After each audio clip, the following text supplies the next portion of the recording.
I'm here with Michael Harden, Director of Agricultural Studies and Outreach at the Civitas Institute. You're a new hire, Michael. We're going to talk about agricultural policy and its relation to coronavirus, kind of what's going on in the country.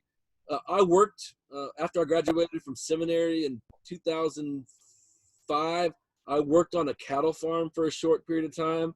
Not an expert, learned a lot. It reminded me that this is not something I want to do, but I really appreciated the hard work and kind of the cool experience that I had. Basically, I liked riding the gator. That wasn't driving the gator. That was my favorite thing. So there you go. We're going to ask you a few questions on ag policy related to coronavirus. And let's just kick it off. We've heard a lot about the food supply, and the Secretary of Agriculture from your home state, he has talked about, there being a few minor problems in the food supply, but why is it so safe and strong here in this country? We're very blessed here in the United States to have the abundance, not only, of the title of the breadbasket of the world, but the infrastructure and the logistics expertise to make sure that all those things are moved from point A to point B. I read something a few years back that when you go to a big box store and you check out and it goes across the scanner, it's actually communicating with a computer back in some warehouse to tell them to put that very item back on the truck to be redelivered. So we're very blessed in that regard. Secretary Perdue has spoken about that. There definitely are some minor glitches, most recently Smithfield, I believe, in South Dakota, a plant with 500 employees contracting the disease. And it's those things that are slowing it down. But, a lot of the items that are looking to hit the shelves today are either in storage, have been in storage, or in the instance of animals like hogs, those have been in the queue being fed out here for the last 6 or 7 months. So we're still a good ways from any disruptions, but clearly some logistical issues at this point. Yeah. Why are restaurants being closed so devastating to many farmers? People still have to eat, right? I keep seeing these stories about restaurants being closed, wreaking havoc for a lot of farmers. What's the connection there? That's a great question. And here in the last several years, we've actually seen now for a generation or more, we've actually seen this transfer of food preparation from the home kitchen to restaurants. And the food producers have adapted to that over the last 40 or 50 years. I saw a report the other day. Just take example, grated cheese. You and I go to the grocery store and we buy a half ounce or a 1 ounce bag of grated cheese. But they know based on consumer demand how much of that needs to be put in 1 ounce packets. The trouble is that so many of these cheese companies have been preparing grated cheese for restaurants, and those are going in 25-pound bags that can't be sold in a grocery store. So it's not that the cheese isn't there. It's not that it's not been graded and packaged, but it's not been packaged for resale. And so that's the biggest thing that's hurting on that side from a supplier aspect.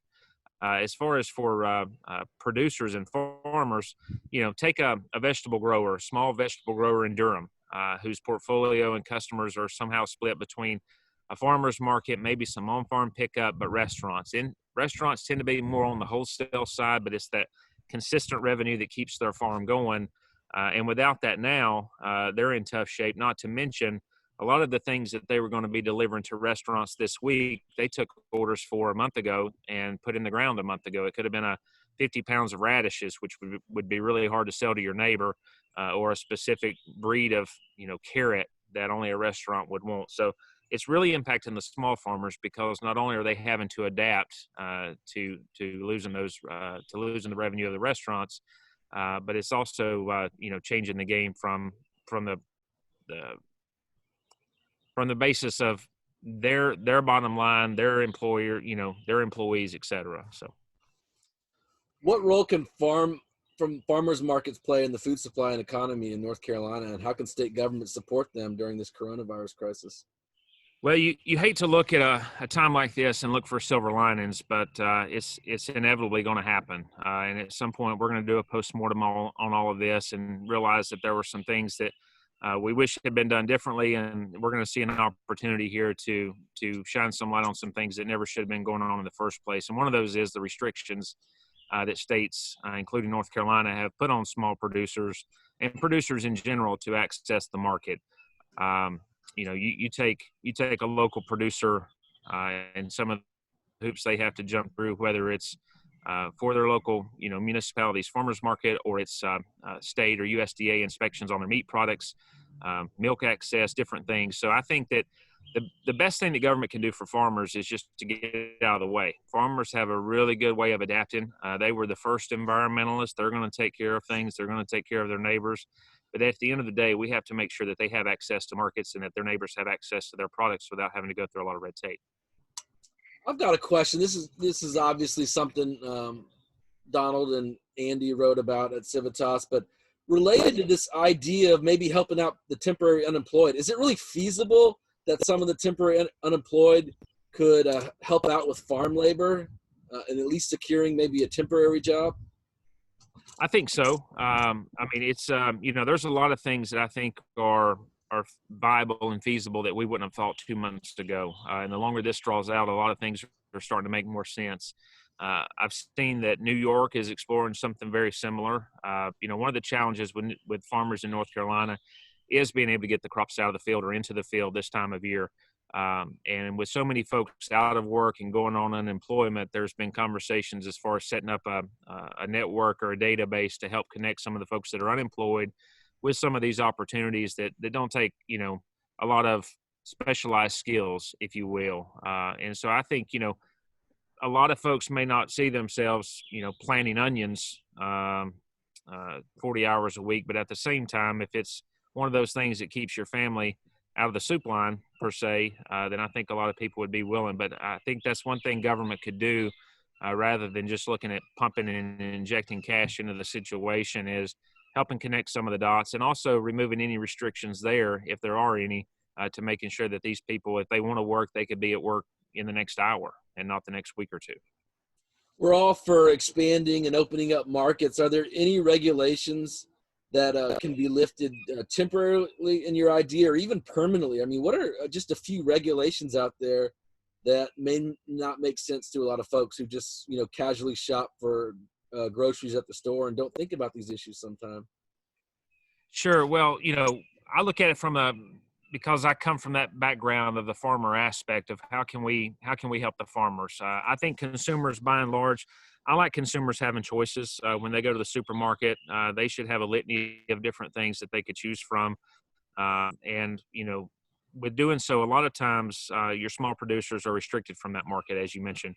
I think there's definitely some low-hanging fruit. We're looking at the dairy industry where that's a very, very complicated system with dairy co-ops and whatnot, where producers are milking cows and selling milk to a truck that in a company that comes around once or twice a week to take and process that milk. We should be looking at small farmers to be able to sell raw milk directly to the consumer. If I have cows and you want milk, you and I should be able to go into a contract, even if there is, which there isn't, an increased risk from store-bought milk, pasteurized milk.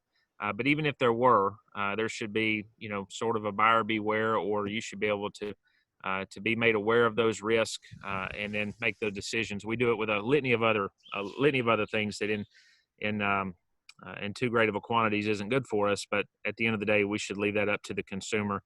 The other thing is when it comes to, cottage-based industries, these are, companies where, you have folks wanting to make, cottage cheese or butter from raw milk in their kitchens, or just sell cupcakes and brownies without having to go through all these erroneous regulations of having the government come in and force them not only to go through egregious inspections, but also pay the fees and whatnot. So and during this time, at the very least, I think some low-hanging fruit, while a lot of these folks are home and unemployed, would be to ease some of those restrictions and fees to allow them to try to take a shot at the American dream and start a home-based business. Government should still be clamping down on these lemonade stands, though, right?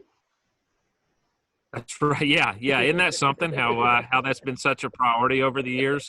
I tell you, it never fails. It seems like every 3 months I see one of those, and it just it seems like they dropped off the map a little bit. Maybe the blowback has finally been actualized to some degree. But I always thought that was funny.